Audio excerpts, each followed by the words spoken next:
Welcome to this week's edition of the Wellbeing Show. I'm your host, Noel. Got a great guest tonight with me, Ben. We'll talk to him in just a second. But just to remind you, if you're listening to this on the 1st of February, and welcome to February, you made it. And if you're listening to this on the 1st of February, around about 9 o'clock, between 9 and 10 UK time, then it's live, and it'd be lovely to hear from you. You can join in a number of ways. Give me a call. WhatsApp me is better. So it's +44 7506 319 745.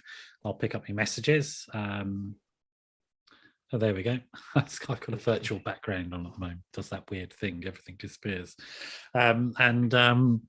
I'll get you on air, and you can drop messages on one of our platforms that we're streaming live on, so YouTube and Facebook live at the moment, and I think we're also on LinkedIn now these days, which is great. So be good to hear from you, or just sit back and enjoy or be informed by the show. So that's enough of me. Over to Ben Moorhouse, and it's I'm really, really happy that you're here tonight, Ben. Although I think it's going to be we're definitely going to be talking about difficult subjects and sensitive subjects, but I'm really, really sort of grateful that you've come along and you helped found the Kallipateira Moorhouse. I didn't say that right. Nearly. Yeah, it was Kallipateira. Kallipateira. So yeah, well done though. You attempted it, yeah. Fell at the first hurdle, but that's all right. I can live with that. The Kallipateira Moorhouse Foundation, which is what's the foundation for? It is, so yeah, our charity, registered charity, was set up as a promise to our daughter, Kallipateira.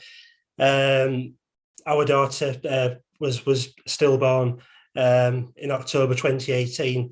And the charity helps other parents, supports other parents who have experienced the devastation we have. And we also support research as well to help save other babies' lives. Yeah, and she was quite long into her term, wasn't she? When she was 37 weeks. So very, very close to her due date. I mean, we know there's no such thing as a due date. It's just an estimation, but yeah, she was very, very close to, where she should have been. But yeah, she was 37 weeks, a very good weight, fully developed, a beautiful young lady. And it's the love of my life. And so you'd planned a life with her, really, hadn't you? I mean, that's what you've been doing as parents. We all parents do, I'd never, me and my partner again, had never heard of stillbirth.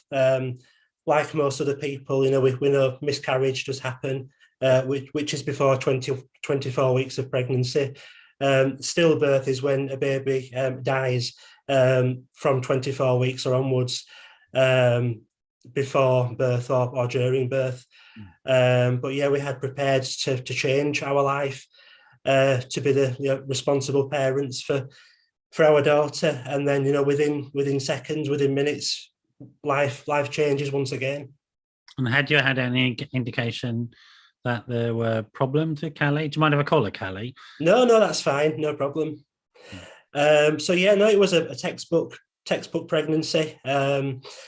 We had some extra referrals closer to 37 weeks at our local hospital. And but apparently the words of the head consultant the week before she died, we were there for 7 hours having some extra checks just due to some growth concerns, and the words were everything is okay, there's nothing to worry about.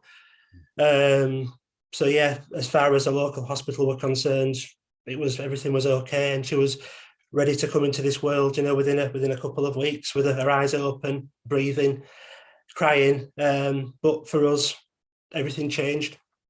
I mean, just can't conceive what it's like. I don't ever want to be in a position where I can conceive what it's like, to be honest. I don't really want to be in that position, but my heart goes out to you. It must be sort of unbearably painful and shocking to experience something like that, sort of out of the blue as well. I mean, it would be awful no matter what the circumstances, but to have absolutely no warning that there's a problem, and then to give birth to a dead child is It is, yeah. I mean, only days before, we were ironing all the clothes, putting all her clothing into the drawers. Everything was ready. We'd packed the suitcase as well, ready to be in a situation of bringing a baby who was alive home. So yeah, it's the most devastating pain and experience for any parent. Yeah, and I mean, one shudders to sort of wonder what it was like, but I guess just after it, you were in a deep sense of shock and dismay about it, and sort of unable to process it, I would imagine. We did, yeah. I mean, when we were told, in fact, Gaynor was by herself.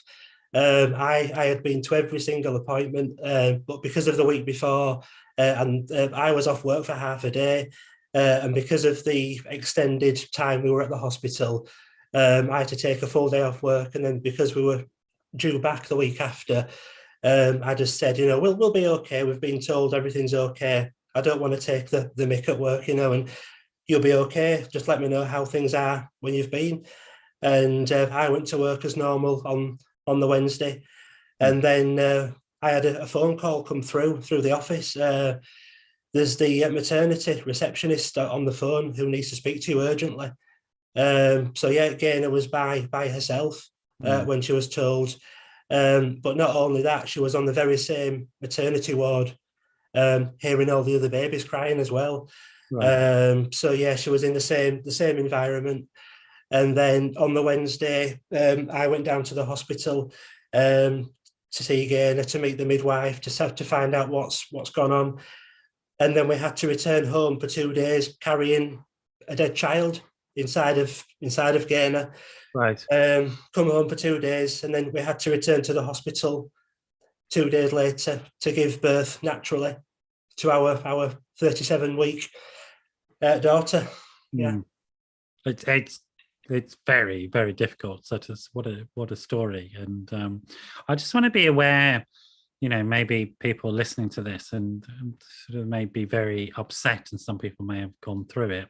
I'm sure some people listening are tuning in because they know about your work and maybe have gone through it themselves. But I want to say to people, anybody who is finding listening to this story difficult in the way that I am, that's a perfectly understandable and normal reaction. That these are sort of shocking experiences, not normal, out of normal sort of course of things. And to sort of have to carry your dead child inside you for a couple of days is inconceivable, really. We don't really need to know the details, but I guess as people we can empathise and understand just how difficult it was for you and Gaynor during those days in particular, and then the days that followed. Did you get support, or did you sort of just hide away at that point? Did you sort of?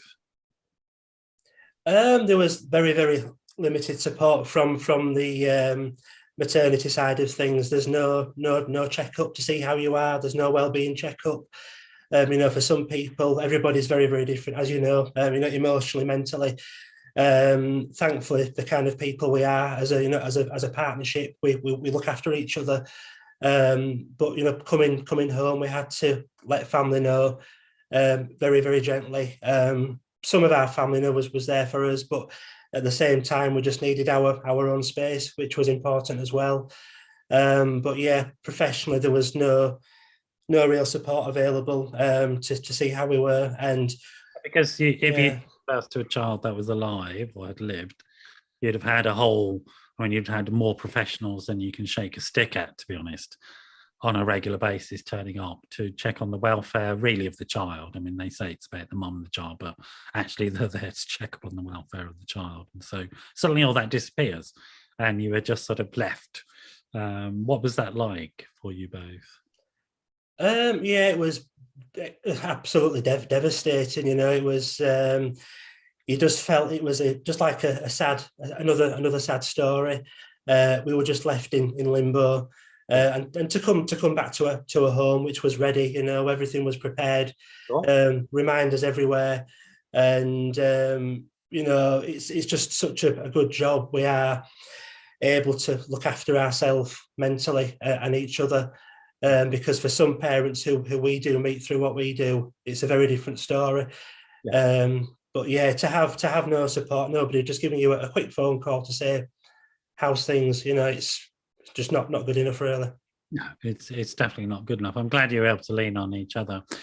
Your family and friends were able to rally around and provide support, but I imagine that they also were a bit lost as, well, do we talk about this? Do we do something? What do we do? I don't know, because it's so beyond most people's experience, I guess. They must have been quite sort of, they must have found it quite difficult to even know what to do, I guess. It is, all they can do is just, be there to listen, to give you a hug. And, also as a family, it's their hopes and their dreams and their futures as well, which do change. So yeah, sometimes, it's nice to have people just to be there, just to listen. But at the same time, for us, our own space was important as well. And did you have other children at that time, or was Kelly your first? Yeah, so Kallipateira was our first child. So yeah, it was extremely difficult. We had so much to learn about stillbirth and about how the world does, believe in stillbirth and baby death, and how the world,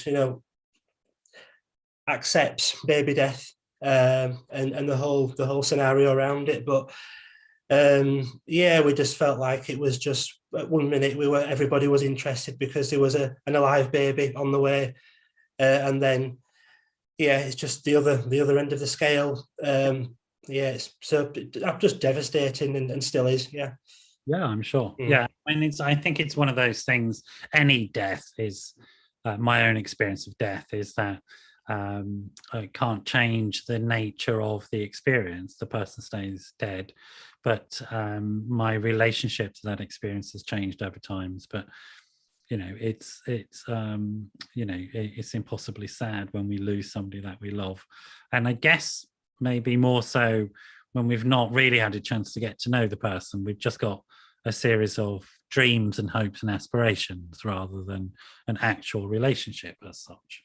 So that's right. Yeah, I mean, I do say, our daughter Kallipateira never had the opportunity of life, but as her parents, we will do everything in our power to be her voice, and every way we would have brought our daughter up, we will try and live those values and beliefs for her as well by through our own actions. Yeah. And you've had children subsequent to that, I believe. We have. So the following May, so the 2019, we actually had a miscarriage at 9 weeks, which should have never ever happened. We were advised by somebody at the local hospital that if we had the hopes of a brother or sister, it must happen within 6 months, which is absolutely wrong. For somebody who was just going through the mill at such a devastating time of their life and the whole situation. This was at the investigation, and yeah, we were told it must happen within 6 months, which it did. It should have never happened. We were not ready physically for mum, emotionally, mentally. It did happen. Yeah. But yeah, after 9 weeks, we had a miscarriage at 9 weeks. It's encouraged you to try and get pregnant again very quickly.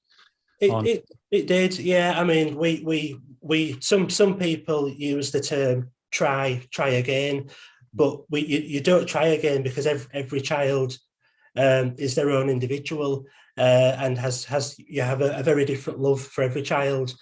Yeah. but yeah, it just felt like everything had to be rushed, and it just felt like, oh, you've had a sad thing happen.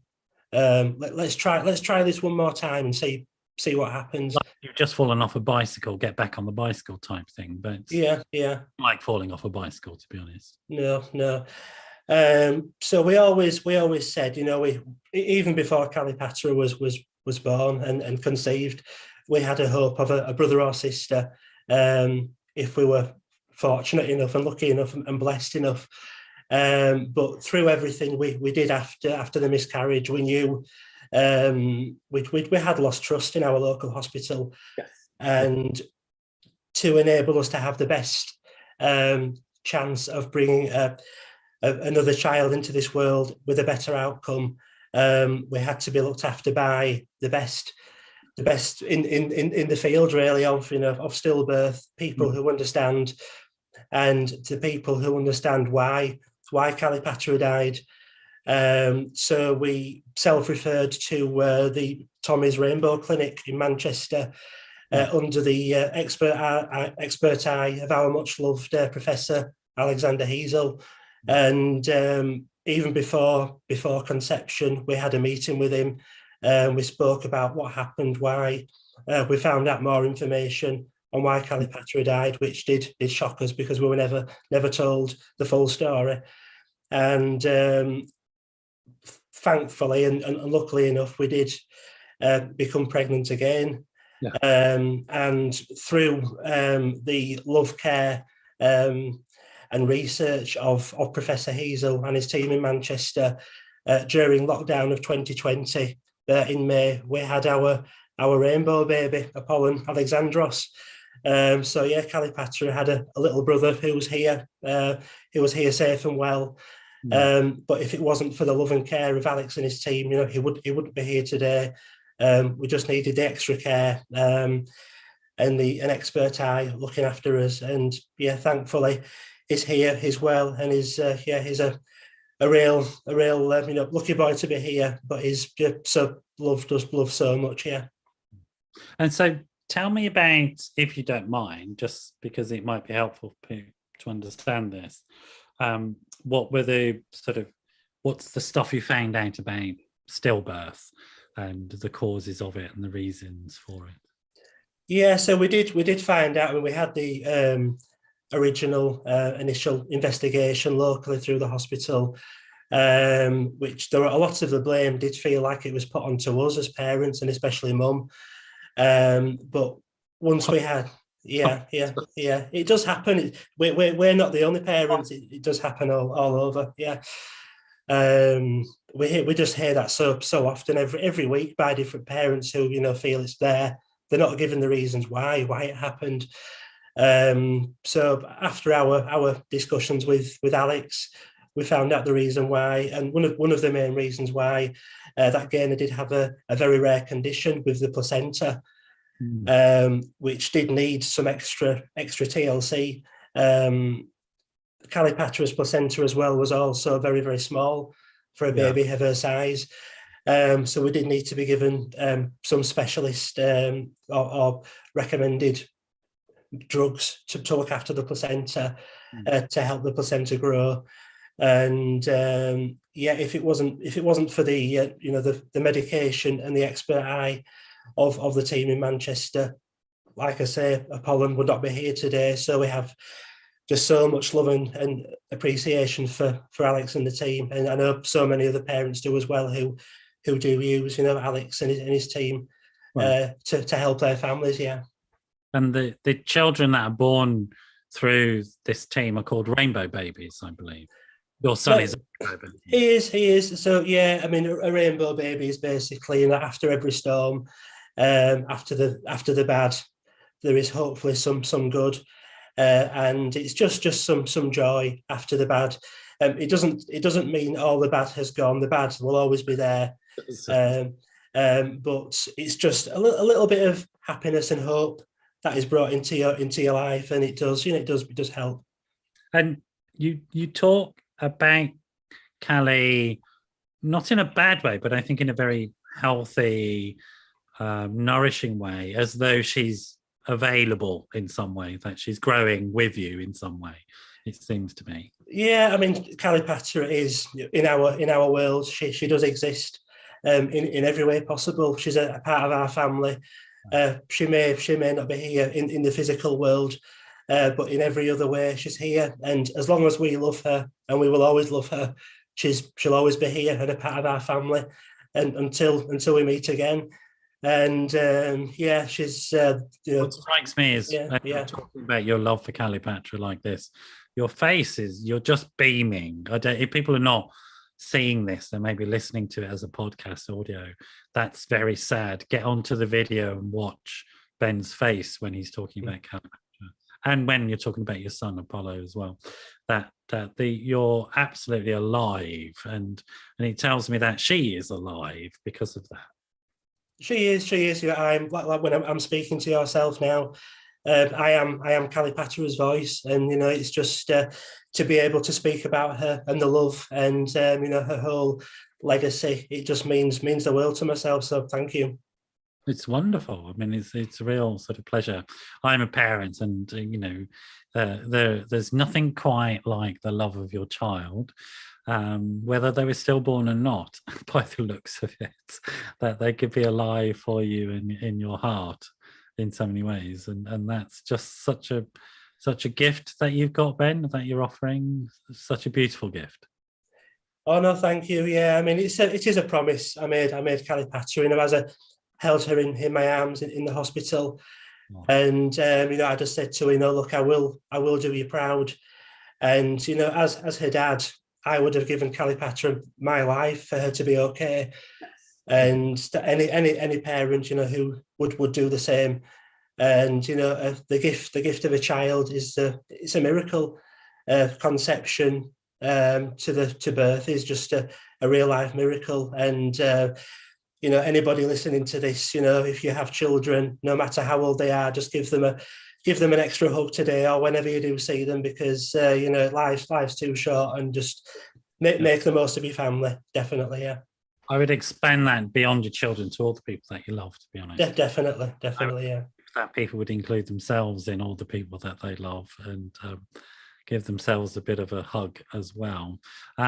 What a gift to get during the lockdown as well. Another child, one that stayed in this world with you. So that you had your second child.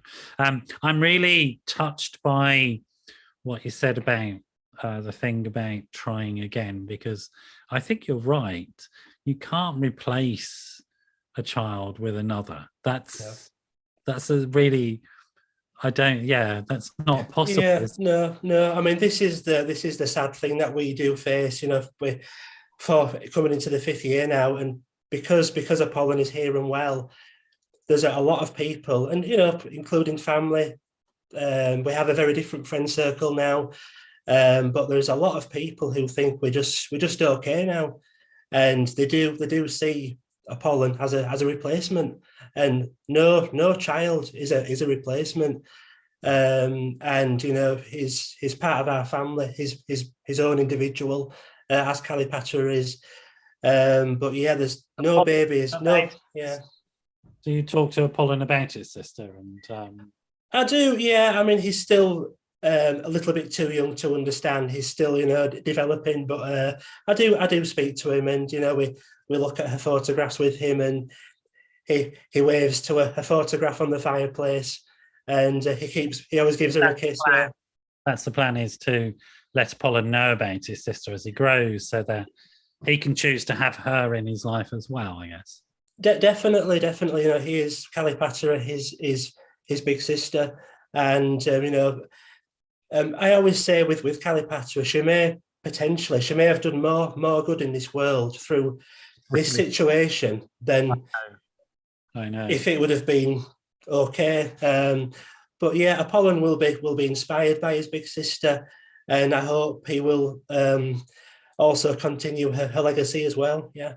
So, thinking of this transformation, which you just alluded to, at what point did it occur to you that you wanted to do something positive about the not the death of Kallipateira, because it sounds like very early on you understood that you had to keep her alive for you emotionally.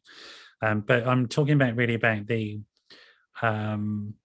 less than ideal, the quite dreadful response that you got to the situation that you found yourself in. At what point did you go, right, I need to do something about this and make the world better and improve this? Yeah, I mean, it was, I think for us, it was meeting Professor Hazel in Manchester. You know, the work of the team, they are making such a difference for so many families, and not just babies, but for future generations of families who will grow and grow because of one man and his world-class team. And yeah, you know, after meeting Alex and the passion they do have for their research and the work, just to give every baby a chance at life. Meeting Alex for the first time was just a turning point, because they do need support, and without help and, you know, without funding, their research can't happen. So that's why we decided, you know, we must. We had just become a registered charity the week before Apollon was born, but that's the point we did decide, you know, Alex and his team would be our main beneficiary, because so much good is happening, not just in the UK but worldwide, because of that man, that unbelievable man and his team. So, you know, we will do everything in our power to help the team with their research and be able to do what they do. Yeah. So you set the charity up. You decided where the money was going to be funneled into. What did you set about doing to raise that and also provide support and services to people? So yeah, I mean, we did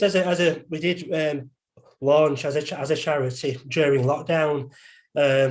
So it was very, very difficult, and, you know, as a small local charity, you know, compared to the other big main players, it is very, very difficult. And because of the subject, it's really difficult to get support, even now. So yeah, I mean, as part of the charity as well, you know, we do support other parents. So I run dad support groups as well. Dads are forgotten in all of this. So through my experiences, I set out to support other dads as well. But yeah, to raise the money, and, you know, to be able to do the things we would like to do to help the research as well.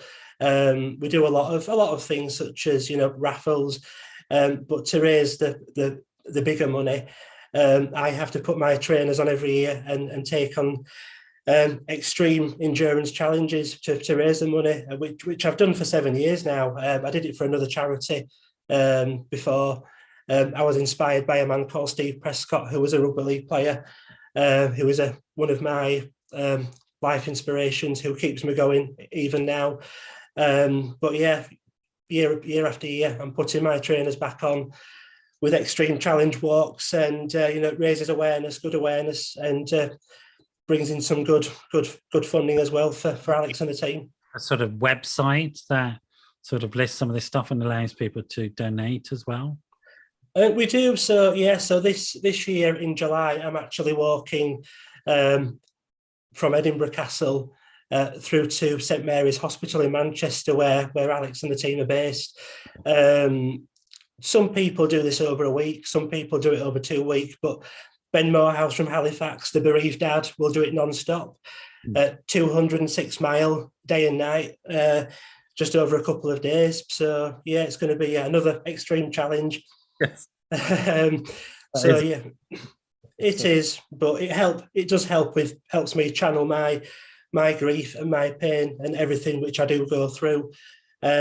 It's a big struggle raising the money. Every I don't think there's been a year so far where I have made target. This year's target is £10,000 for my walk, with every single penny going to Alex. But yeah, I mean, if people would like more information, we have a website and a Just Giving link as well. Right, and the website is the name. It is. So yeah, it's the KM Foundation.co.uk.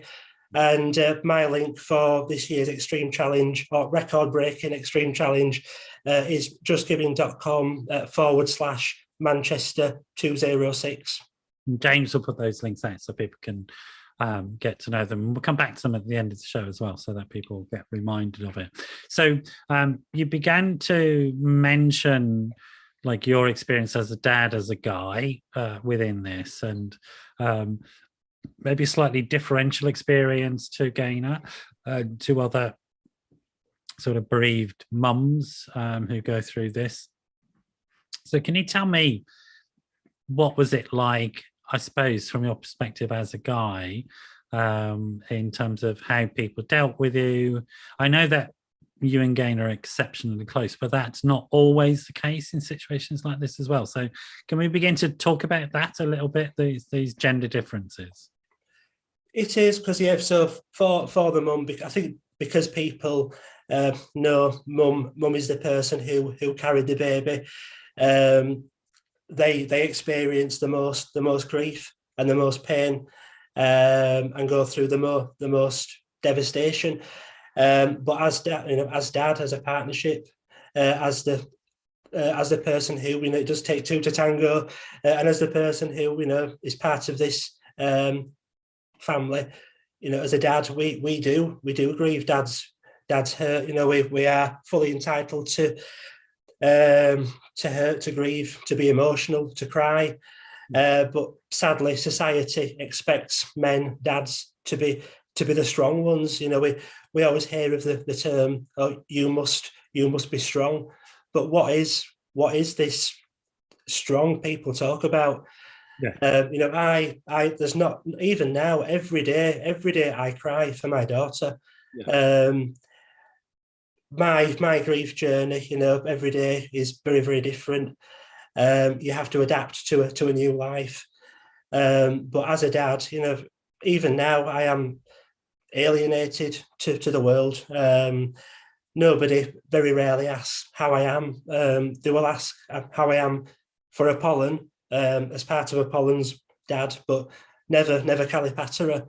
And I think that they think just because I'm a dad and because of what I do with extreme challenges and raising money, and people just think he's okay. But no, I know you're doing that because you're in a lot of pain.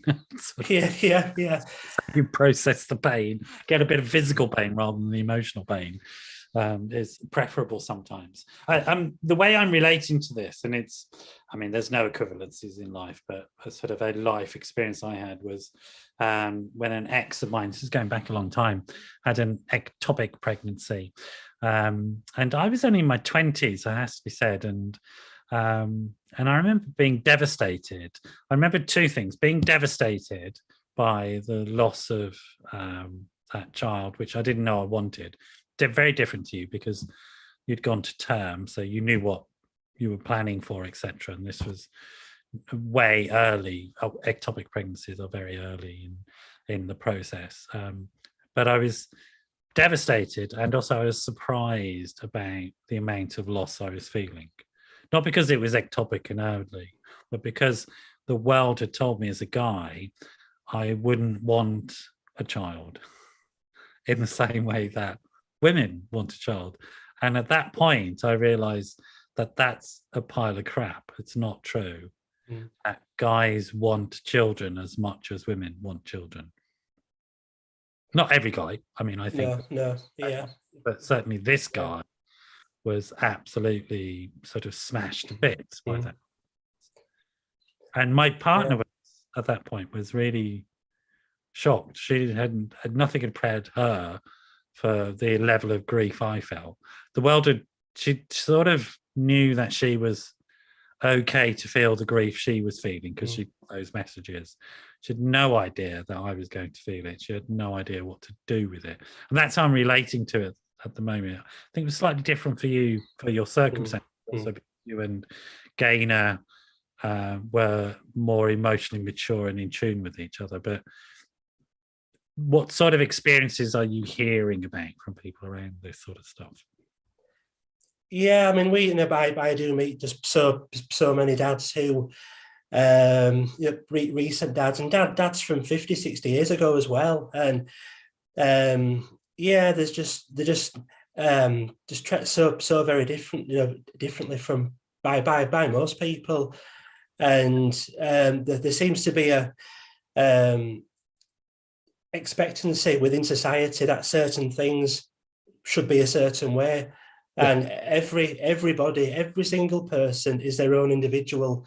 There's no right or wrong way, and you could put 100 couples in a room and every couple has experienced stillbirth, but every single couple will feel differently, very differently, and every single mum and dad will feel so differently.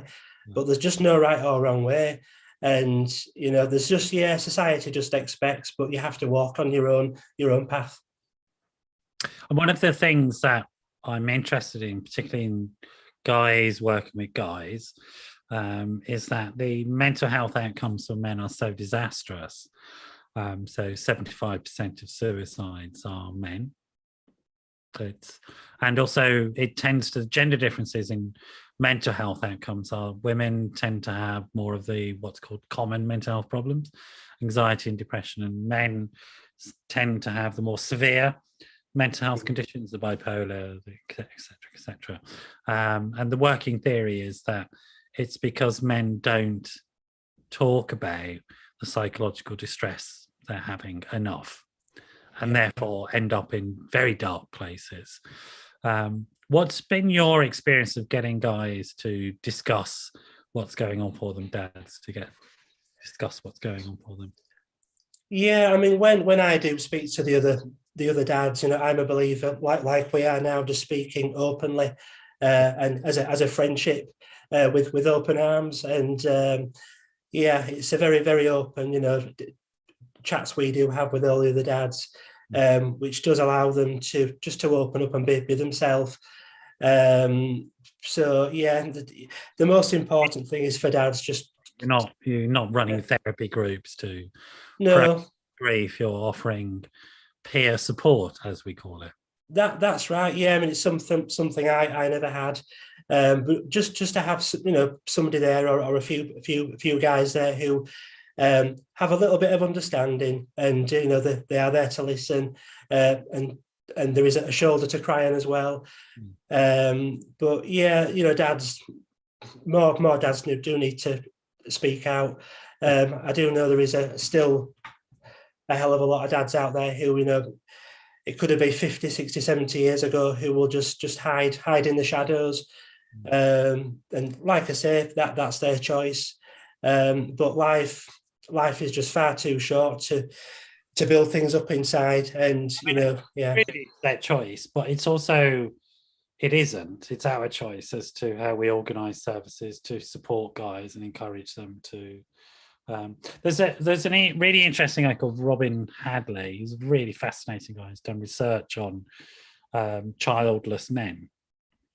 And there's been plenty of research on childless women, for example. Yeah.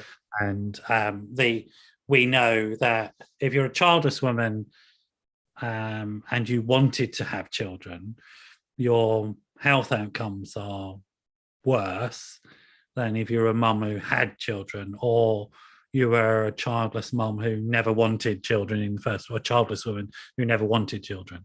So it's that we know that the health outcomes are worse. It's the same for men, actually. Same sort of experience of. So there's something very important about having children for both genders in terms of health and well-being, right? And so there's an intimate link between those two. So I would sort of slightly challenge your statement about we should just allow men to make choices to hide in a dark corner, because I think we, as a society, have a responsibility to reach out to people who are suffering and try and help them. So that's just me and my getting on my soapbox as a mental health professional. But I totally respect where you're coming from. How do you support guys? What do you actually do then that sort of offers outreach and help to them? Yeah, so I mean, when we did become a charity, initially before COVID did arrive, we had a local meetup every month. Demand was very, very small in it because of the subject. It's one of those things you just can't control who just come. who does need who is looking for the support. So yeah, when lockdowns did arrive, we decided, well, we'll try the online groups support. So yeah, we did some advertisements online through our charity channels. But yeah, during lockdown, we went from 10 people, 10 dads, 20 dads. Second lockdown, 30 dads, 40 dads, not just in the UK, but in Europe, America. So yeah, dads, worldwide, but who are going through the same emotional and mental struggles as well, who have not had the opportunity for real support, or just someone to talk to. Yeah. And what sort of things are they telling you? What sort of stories and experiences are they sharing with you? Yeah, I mean, a lot of them do tend to have a very similar pattern of, when once their child was born, born dead. There was a most family friends, would stay away from them, and they were just expected to be the strong one. I would think 75% of the dads do use the word strong. So yeah, they never had anybody who truly were there for them. And because of that, they just decided just to try and get through things by themselves. And like I said before, they just tend to stay within their own zone, really, within their own shadow. But like you say, we people like myself who have got the experience, who are willing to help and just be there. Good people like your good self as well, who are there to help as well. And there are people who they can reach out to for that help. Yeah. And it's my experience, I don't know what your experience is, but guys who don't get some support, whether that is encouragement to discuss these issues, tend to get involved in unhelpful coping mechanisms and that, yeah, definitely mechanisms. Yeah, I mean, if it wasn't for my everything I've learned before Kallipateira died. So because I was inspired by Steve Prescott, and if you look about Steve Prescott on the internet, rugby league, and what he did following his diagnosis of rare stomach cancer, and when you are given devastating news, you can either go uphill and just do your best and get through, or you can go downhill. And when I was given the devastating news with Gaynor, I decided to go uphill. Yes, it will be a struggle. Yes, I will grieve, but life is short, and we only get one chance at life. Most of us have been to a funeral. We've all seen that wooden box at the front. We've all been sat there in rows, and we all, I do say, with every breath we take, even now, is one breath closer to our final day. And we get one chance at life, and do what we can. Be kind to yourself, be kind to others, do what you can when you can, and just live. There is no tomorrow. Just live for today and do your best for others. Yeah. If you hadn't learned that from Steve and been inspired by his life, what do you think your response to this situation might have been? We can't know, but what do you think? No, I think I would have probably just had binge drinking. I would have probably just drunk myself into the oblivion, just so easy, with no real support. Yeah. And I would like to think I have the maturity and the mental capacity to not go to the extreme. But when you're in that position, who knows what can happen? Yeah. And I do tell some people, think if I didn't have the experience and the education from Steve's story, I may not be here now. Who knows? It would be so easy to walk a different path. Yeah. But for Kallipateira, I just have to make her proud and continue the best I can. Oh, she's loving it. Yeah. Like, she's loving what Dad's up to, and the sort of help you're giving. One thing that strikes me, and I think this I know that there's quite a lot of evidence for this, is that when we have these events that happen in life where, like as you described it, you can go downhill or you can go uphill. You decided to go uphill. When we make that decision to go uphill, we have an extraordinarily positive impact upon ourselves as well as other people. And in your case, it's quite clear it stopped you from, getting into a very self-destructive spiral. But I suspect also it's more than just you've avoided falling off the cliff. You've actually grown and developed in many ways. That's my feeling about that. I don't know what your feeling is. You may still be too much in the beginning of the process, but there's a strong evidence that when one develops a higher purpose or meaning, for you it was to elevate your daughter and keep her alive and make her proud of you. That's how you're describing it. Yeah. This became your higher purpose, your meaning from this, that we get the opportunity to transform dreadful experiences and grow and develop as human beings. Does that resonate with you in terms of your experience of yourself and what you're going through? It does, yeah. I mean, I do like to use the word wisdom, and yeah, and my father Martin. In fact, last October, obviously this was Kallipateira's fourth birthday anniversary last October, which was our most emotional week of the year, and 4 days before Kallipateira's birthday, my dad Martin died. Which was emotionally, on top of everything else, was very, very difficult. And then 1 week later, on the Saturday, Gayna's mother, Jennifer, died. So we had 2 parents within the space of a week during our most difficult time of the year. But my dad, Martin, I know he will be listening proud now, but he was a Buddhist, and he used the word wisdom. And, with life experience, we have to gain wisdom from every action, through what we do ourselves, by learning, through kindness, and we must just continue to learn and to inspire and to help others. Yeah. Does the Buddhism help you? This sort of sense of spiritual connection, is that something you engage with yourself? Yeah. I mean, I'm a very open person. It wasn't until bereavement that I did start to listen more. I always thought my dad was a little bit crazy with some of his beliefs and his things, but as the older you get and the more wisdom you do learn, and you do learn about life experiences, and it's a lot of the things he did say was true, and everything does come down to love. I agree with that. I mean, I think that anthropologically, we would say there are certain figures in human culture. Buddha is one of them. I think there's been other major figures. Jesus was another one, etc. These people that were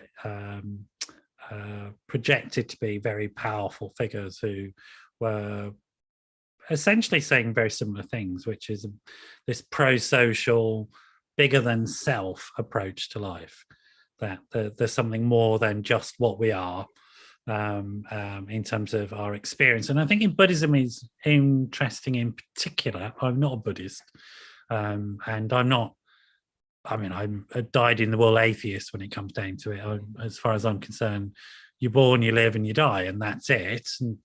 But as a psychological person, I understand these processes. And I think Buddhism is really interesting in terms of the way it looks at the power of suffering to promote change and what you call wisdom. It's certainly something worth thinking about, given the many years now, quite a few years of difficulties that we've all been through.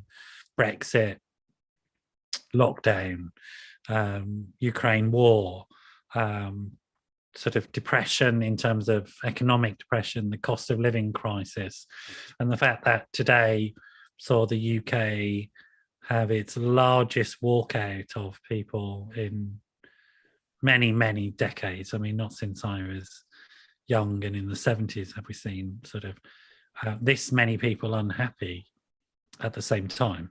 I mean, it's sort of, thinking about it in those terms. So there's a need, I think, at the moment for philosophies and approaches that allow us to move beyond suffering and learn meaning from it. And I'm really interested in people like yourself that do that. What would you say, I guess your father inspired you, I guess Steve inspired you. What were the strands that meant that you were able to and are able to rise above the suffering, do you think?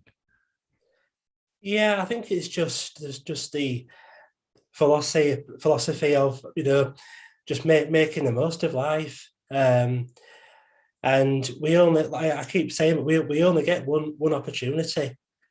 And if there is things in life which are making you unhappy, there is only you who can make those changes to make a better outcome or a better life.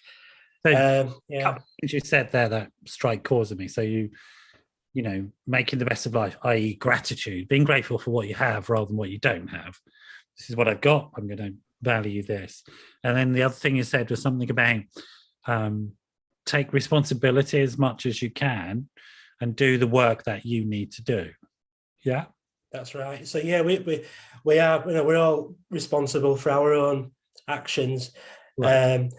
So yeah, you've just got to keep be self-inspired, and you've just got to really just live for the now, and none of us know what's around the corner. Yeah. So yeah, just do your best, and just keep walking on a positive path. Yeah. And so on a daily basis, what do you think are your sort of key things that keep you going? Because obviously you can't do ultra walks 265 days a year because you wouldn't survive very long. So what are the things that keep you going on a daily basis, the less sort of dramatic things, if you like? So yeah, I think for myself, it's just a case of, every day just trying to just keep challenging myself just to look after myself as well. So yeah, you've just got to just go day by day. And yeah, it's just the love of my daughter once again, and it just keeps me going. And for Apollon as well, Apollon needs his dad to be well mentally and to be okay, because he needs looking after as well. But yeah, love for children is the most precious gift in the world, and it's the one thing which just keep me going, because they want their daddy to be okay, and I must be okay for them. And one thing that's really inspiring me, sort of listening to, talking to you, is that you seem to really understand, have a deep connection to the idea that love is something that's generated within yourself and you can give.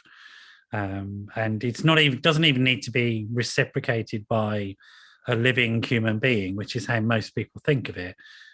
You're able to experience the love of your daughter after her death in a very direct and meaningful way. And you're clearly not in some sort of psychotic state. You're not imagining, you're not sort of in denial of the fact that she actually died, but you've kept her alive through the power of your love for her in what seems to me a very sane and healthy and managed way, which I think is, for me, it's very inspiring, Ben. I mean, I'm sort of a great believer in the power of love, genuinely, deeply, and so can you visualize her? Can you talk to her? Do you have objects that imbue her? How does this manifest, this love for your daughter, apart from the extraordinary things that you do in the world, which is, and in a very real way, the reason why we do these things in the world is because we love children.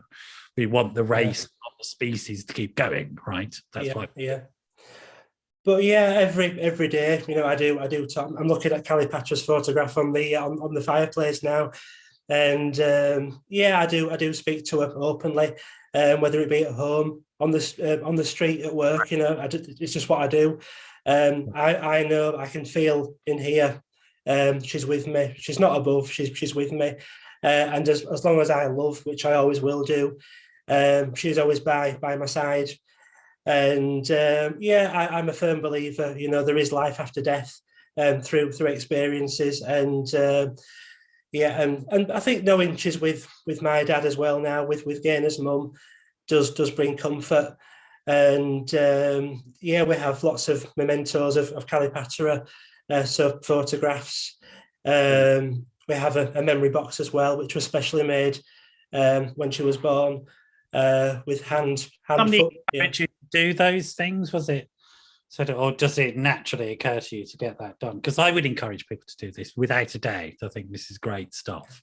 Yeah, I mean, the memory box was the original items were provided by the hospital, through a very good another charity as well. But over time, you do get your own items just through love. So things such as holiday photographs. We went over to Rhodes on the Greek island of Rhodes the year after, obviously our second home, and I was up at one of the monasteries in the local village, and there was a butterfly just hovering above, circling, and I just said, Kallipateira, please give me a sign that you are with me now. And this butterfly come just over to me and landed on my hand and just looked at me and just sat. And I just know, and everything is through love. And I can feel she's everywhere, and she's the love of my life. Yeah. It's really interesting. It maybe sounds a bit corny to say this, but I actually genuinely mean it, that her death has brought you closer to a sense of life and living. And sort of you've really embraced the idea that life is precious through her stillbirth. It is. So, the Kallipateira never had the chance of life. She had a lifetime ahead of her. And, Kallipateira's death was preventable. She should be here in physical sense. Many stillbirths, most stillbirths are preventable. Most of the stillbirths, they are fully developed, healthy babies who should be here. But Kallipateira, she's not here physically, but except when she's a butterfly. Exactly. But I'm a firm believer that she did send the butterfly to me that day, and there is always other signs as well. To be honest, Ben. Yeah. At all. But you do look at life so differently, so things such as when there's a rainbow, or if the moon is shining brightly, if the stars are out shining brightly, if there's a nice sunrise, nice sunset, just small things, and just makes you smile and appreciate life, and just to be here to see these things. And it's amazing, isn't it? An event in your life that on paper should have robbed you of meaning and purpose, left you depressed and bereft. And I'm sure you went through those and will go through those at times. I'm not trying to be toxically positive about these things, but you've managed to turn that experience into something that's life affirming, has allowed you to grow, has allowed you to contribute to the world, has allowed you to maintain her memory and your connection to her, and allowed you to embrace life more fully. That's right. So Kallipateira, although she's not here, and she's not here to speak to me physically in the physical world, she does teach. She's a teacher.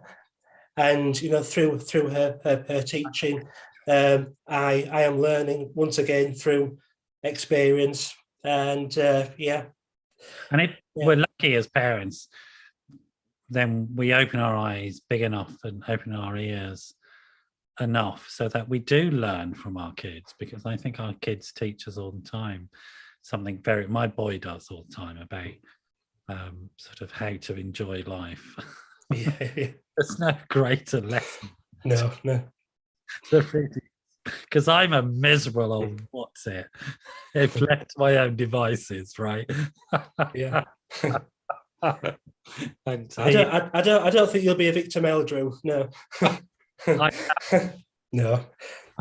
I don't believe that. No. Before coffee, you should see me before coffee in the morning. I'm definitely a Yeah. big milk drinker. Look, it's been absolute blessing to have you on this evening. And dare I say it, to have Callie with us as well. I mean, I feel that she's been present. I feel I've met her tonight, and I'm really honoured and graced by her presence. And so thank you for bringing her into our hearts. It's really sort of precious thing to do, and it's really kind of you to share that. Oh no, thank you very much for allowing Kallipateira, into your life as well.